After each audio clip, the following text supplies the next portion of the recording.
My rock bottom was actually a steady build-up of a number of huge life events. We built up to an office in Canary Wharf. The credit crunch came and it dried up overnight. But those challenges bring opportunities. Just by saying that, challenges bring opportunities. You look at that problem differently and you say, why is this happening for me? Not why is it happening to me? Rock bottom is normal. It can sneak up on you quickly. It can take a long time to get there. And the whole thing is about how to change rock bottom from a negative to a positive. Welcome to this episode of the Extraordinary Millionaire podcast.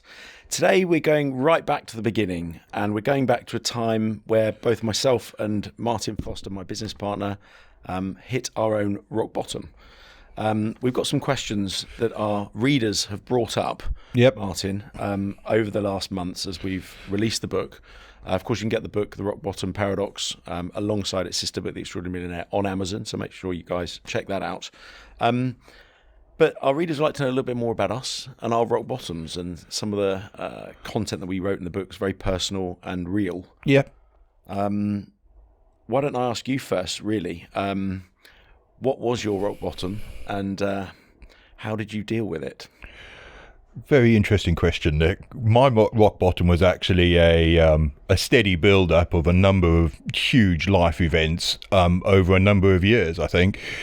I think it started with the passing of my father very suddenly. Obviously something incredibly difficult to deal with.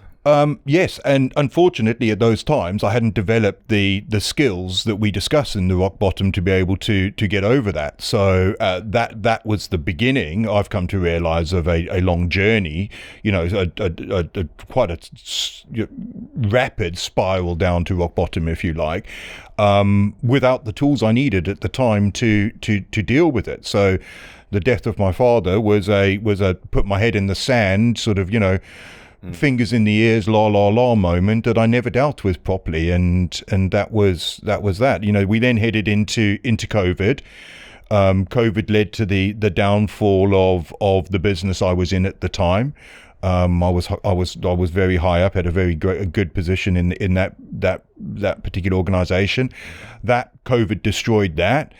We came out of COVID, I think, as with everybody, spending that much time together as a family unit when that just wasn't what was normal, led to a breakdown in the relationship, in the marriage.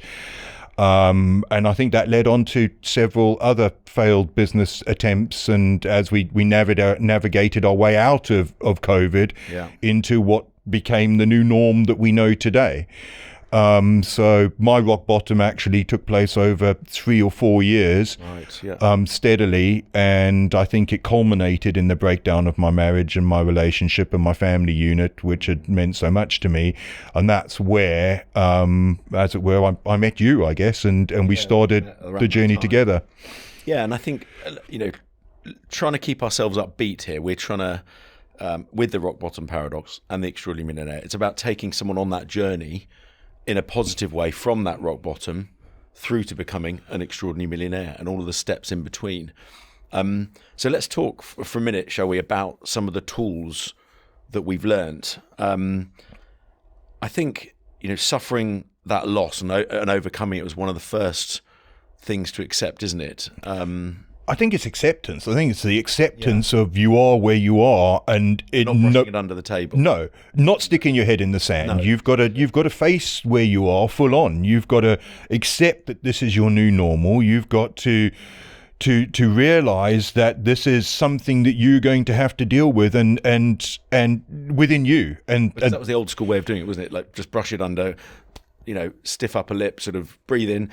Yes. Just carry on. Accept it. Carrying on doing what you were doing, hoping it was going to change, potentially getting angry that you're in this situation, but never once have you just sat down, accepted where you are. And I think what's really important, and one of the first things that I learned, is that you've got to grieve what you've lost.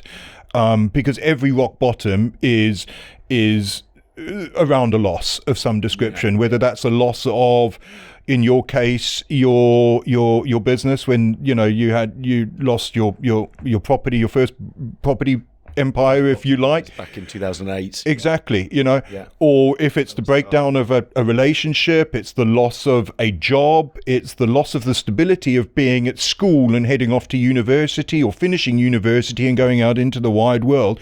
If you look at any rock bottom, it's preempted, I would say 99% of the time, of some sort of loss. Yeah, whether it's grief or, like you say, loss of a business or change of circumstance. Yes. But I think each one of those, you said the word grief, I think that you have to go through the grieving process for that lot, for what you've lost. Yeah, acknowledge it. It's okay to grieve over losing a business, a partner, or a loved one, a situation that it was out of your control, that didn't go right. And understanding that grief isn't weakness. And I think that is something that so many people mistake grief for weakness. And grief isn't weakness. It's a process that everyone has to go through to be able to reach a stage of acceptance. And from acceptance, you can move on to rebuilding and to moving forward. You can lay the foundations. So if you read the rock bottom paradox, the paradox is that rock bottom is a solid foundation upon which to build. And that acceptance or following grief is really that foundation to move forward with. Definitely. And just quickly, my rock bottoms, I've had a couple, not loads, but I've had my fair share. One you mentioned there was back in 2008, where I built up a 7-figure revenue business in under a year. We started it, in hindsight, at the worst possible time, just before 2007, and obviously 2008 came the credit crunch, and so we built up to an office in Canary Wharf, selling properties off plan, investment properties, doing a sort of investment business, and then the credit crunch came and it dried up overnight. We had 17 staff we built up to, and then suddenly the bad news was coming out about this credit crunch happening. You're like, I'll be fine in a few months. We'll keep going. It didn't keep going, and sales absolutely stopped. Everything stopped. Everyone stopped investing. That was the first time I'd experienced such a rapid market shift. But you learn so much from that. Yeah. And we'll get onto that in a minute. But one of my more recent rock bottoms was, like you, my father passed away. A couple of months later, my mum was diagnosed with the same thing my dad died of and was in a coma for 10 days. And I was moving countries at the same time, and I felt like I was abandoning my family. It was a very, very difficult time for me. And it was also not far after COVID, so business was tough. So it just seemed everything was really hard. But those challenges bring opportunities. They do. That phrase, challenges bring opportunities, is one of the phrases that my life coach, a lady called Solara, gave me as a tool. It's one of my tools. Just by saying that, challenges bring opportunities, you look at that problem differently and you say, why is this happening for me? Correct. Not why is it happening to me? And that's such a fundamental teaching through both the rock bottom and into the Extraordinary Millionaire, is that simple reframing of why is this happening for me rather to me. And I think learning how to deal with grief, learning that acceptance, that is, why is this happening for me? That what the challenge is, learning to accept that and going through it. Yeah. And hitting it face on, as you said. If I may ask, what was the difference, or what did you find the difference was between that first, how you reacted to the downfall of that first business when you were younger, to how you dealt with your most recent rock bottoms, if you like? Was there a shift in the tools that you had picked up over that period of time? Did you, the way you dealt with that initial grief, or? I'll tell you what's interesting. So the second time, I forgot to use my tools for a while. And like you said, I think we said in the book, grief or loss is not linear. It comes maybe over time. It can build up. Some people might describe a situation as depression. You become depressed. You feel depressed. You feel unhappy. You feel a cloud over you. What is a rock bottom? It could just be a build up. It could be a midlife crisis. It could be, it doesn't have to be a specific loss. It can be a build up of lots of little things. You're getting stuck in a rut. And the second time, I kind of forgot my tools. And we'd already written The Extraordinary Millionaire prior to this most recent one. And I sort of forgot that I could use all of the tools in that book to get me out of my rock bottoms. So all the mindset tools, the positivity, the law of attraction, affirmations, all of that, meditation and mindfulness, and all of the tools we talk about in both books, I kind of forgot to apply those. So went on for sort of 6 months, almost a year without using them in the way that I should. And it took another connection with my life coach to go, geez, and that's what I did. I reached out to her again. And she set me back straight again. Yeah. Don't forget you can use all these tools, and then to turn that challenge into an opportunity, I wrote Rock Bottom with you. Yeah. I find even now, I mean, we started the Rock Bottom project probably 2 years ago. I find myself reaching for that book now. Yeah, exactly. Today. Now we have the tool. Exactly. To pick it up and go and remind myself, Martin, go through the little mini grieving process. This is where you are. Accept, get accepted. Quickly read the chapter. Even silly things like, driving here this morning, I was in the in traffic, and I sat there and I was like, why is this happening for me? And it was like, let me listen to a podcast. This gives me a great opportunity to just sit, relax, listen to a podcast. And where most people will get angry with the traffic, I was loving the traffic. And it's just every day, just reaching for those tools is just an amazing thing. It really is. And it's very, I'm very proud of our book, The Rock Bottom Paradox, because it's a completely different audience, or it's the same audience, but at a different time in their life. We can pick that book up when we need it, as can any of our readers and followers. Yeah. And it'll get you, you don't have to be fully depressed and complete rock bottom on a bum on the street. You can be. Pick up the book and hopefully you'll be on your way back into positivity. And I think that's the important thing, is it's not always, rock bottom isn't about the loss of a family member or the breakdown of your marriage or your relationship, or it doesn't have to be a huge life-changing moment. No. It could be, as you said, just you're feeling down and you don't know why. Pick up the tools and use them. Or something. And that is it, We talk about the concept of positive selfishness. Yes. In the book. Now, for me, putting yourself first is really important. That's not a selfish thing, although it is. For me, that concept is, if you don't have the energy to give to others, you're going to be you're going to be useless. You're not going to be any help to anyone if you're not happy yourself. Exactly. Right. So making sure you're happy means you can be the best husband, the best father, the best partner, and that comes from happiness within. Yes.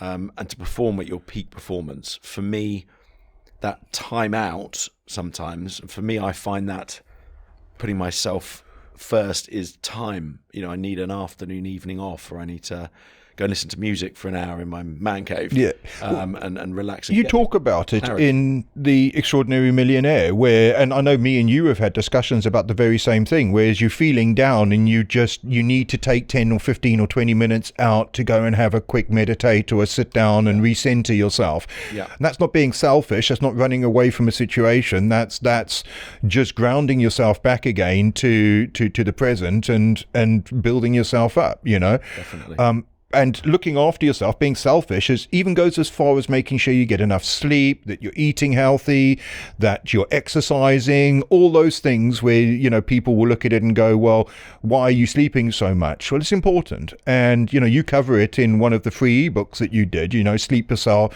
Sleep Your Way to Success. Which, of course, is on the extraordinarymillionaire.com website. It is, yes. All our ebooks, all of our content there for people to download. Exactly. So if anything that we're talking about today you can discover on the website, the new website, extraordinarymillionaire.com. So please go there and have a look. There's tons of stuff on there.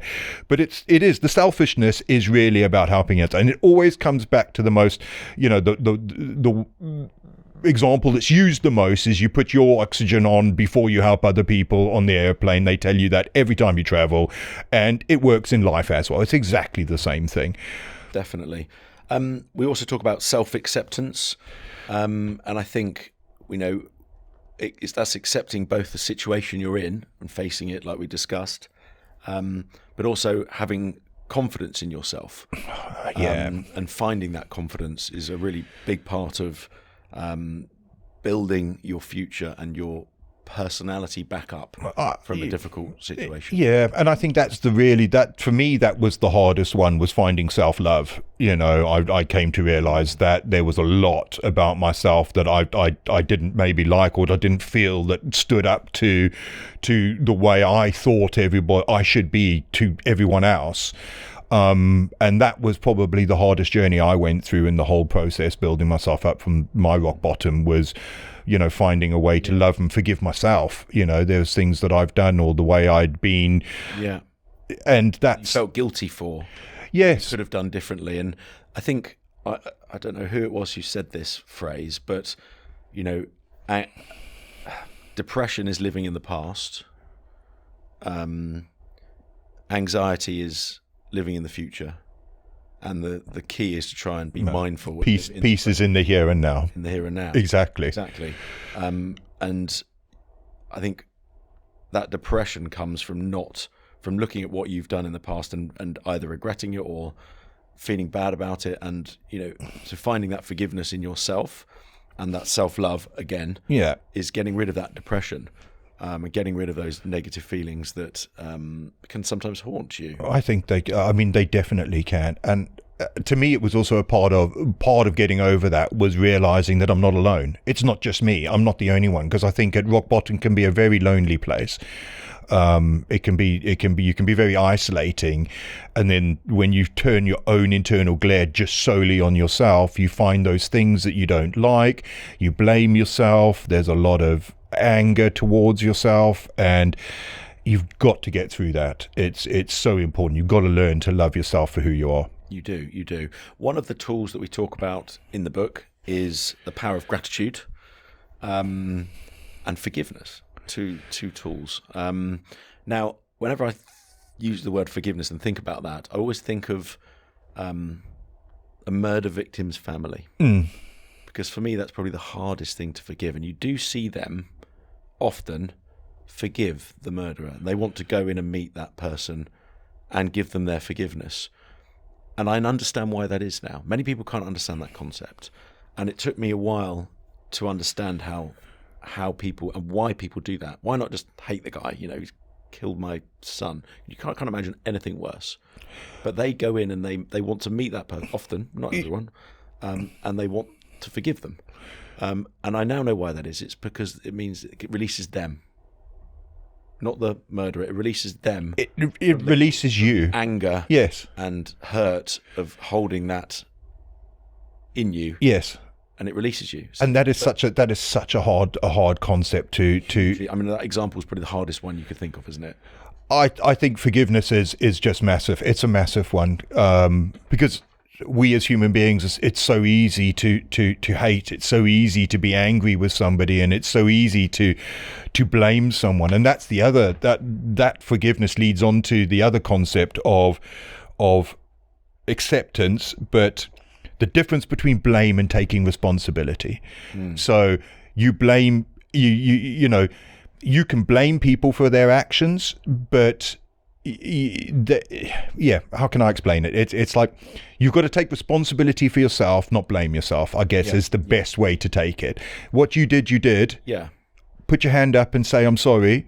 Yeah. But don't blame yourself, and don't blame others for their actions. They need to take responsibility for their own actions. Yeah, you can't control other people. No, and that's a big one, isn't it? That's a big one. And that all of these concepts go hand in hand with forgiveness. Yeah. Because the moment you realize that you can't control somebody, that they need to take responsibility for their actions, that you need to take responsibility for yourself, you can forgive them. And your response to their actions. Exactly. That's what you can control. So you're letting go of your anger. Yeah, is probably the best way that we can say it. It's always like you forgive somebody not because they deserve it, like you said, but because you deserve it. It's very, very well put. You're freeing yourself from, because you could worry about everything.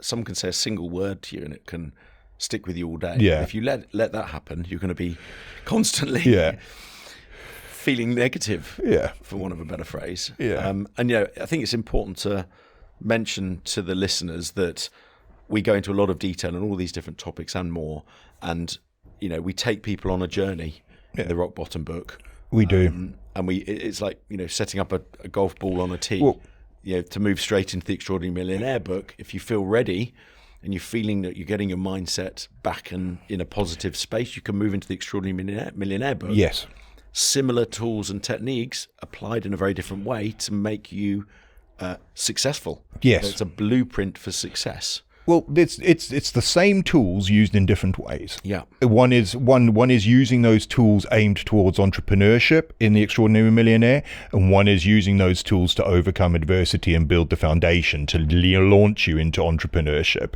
in the rock bottom. I think, if there's one thing that I would like the listeners to get through out of today's episode, is that rock bottom is normal. It can sneak up on you quickly. It can take a long time to get there. And the whole thing is that the tools we talk about, the whole first third of the book is all around how to accept and to build that foundation to build on, how to change rock bottom from a negative to a positive. And to me, it's the one area that I always go back to first and foremost, is that first third of the book. Yeah. No, absolutely. No, I like that. And, as you say, today we've sort of touched upon that rock bottom. In our next episode, make sure you like and subscribe to get the next episode. We will be talking about how we then start applying those tools and techniques, and some of the tools and techniques to move into the wealth creation and success space with the Extraordinary Millionaire book. Exactly. It's moving from the foundation to the actual doing. I think there's a lot of introspection in part one. There's a lot of manageable tools in part two. It's things you can really get your teeth into, and Absolutely. And if you guys would like to ask us any questions, please fire them in at our website, extraordinarymillionaire.com. Martin, I love your jumper. Yes. Always believe in yourself. Correct. Where did you get that from? Actually available on the Extraordinary Millionaire site. So we've done a number of different motivational wear, if you like. Just to remind yourself to always believe in yourself. It's awesome. We've got a load of, Martin and I are super excited about this. We've got a whole merch store. There's gym wear in there. Yes. There's t-shirts, there's hoodies like that you're wearing. There's all sorts of positive affirmations. There's going to be some motivational posters for the house coming in. We'll keep going, and if there's anything you guys want, just let us know. We'll get it in there. Absolutely. Give us some ideas. Yeah. We're just like, we talk about this stuff all the time. Why not have cool t-shirts and hoodies and apparel, if you want to use an American term, saying all that stuff, and you feel and everyone else around you feel positive. Exactly. Spread the love. It's definitely spread the love. Brilliant. Well, look, thanks for talking to me today and going through our amazing book, The Rock Bottom Paradox. Out now on Amazon. Please make sure you check it out. Check out the Extraordinary Millionaire book and check out extraordinarymillionaire.com. If you like this podcast, please do like and subscribe. Hit the bell icon. Make sure you get notified of future episodes. And please do comment and let us know your thoughts. Without you following us on this journey, we can't continue to put out all this good quality content and share our knowledge and our own journeys with you. So please do subscribe, and we look forward to seeing you on the next episode very soon. Take care for now. Bye-bye.